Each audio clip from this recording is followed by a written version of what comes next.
i-familiarize para kay paano makatutuwa sa kanya, ha? Ulit mo next class. Okay. Footwork. 1 and 2, ha? Now, sabi ko kanina, sa narito ko, hindi ka na ba may discussion o sa exhibit no? Para sila. Kasi kung sila naman yan eh. Hindi ka kaya sa alam gagawin. Hindi na siya, no? Pare-pareho yung ginawa natin niya. Kaya na ito, ha? Diba? Pinagyagan, parang may 2 points na natin sa'yo. Gusto ko lang maging natin, pasayos na ito, ha? Pero hindi naman kung isa-gad, mapasat na yung part na yun. Hindi lang, hindi lang. Ito, parang hindi ko makikabal yung ulo.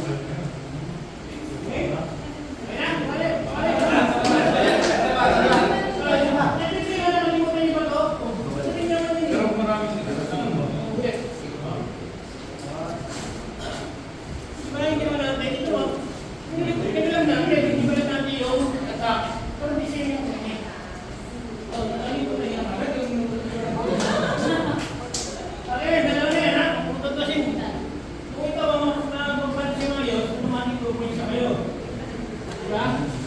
Tapos yung lesson ko, napakadali naman.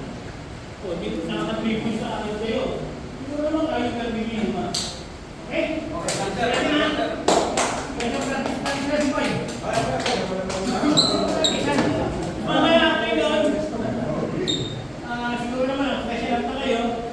Group picture din exam. Okay? May ko practice ba?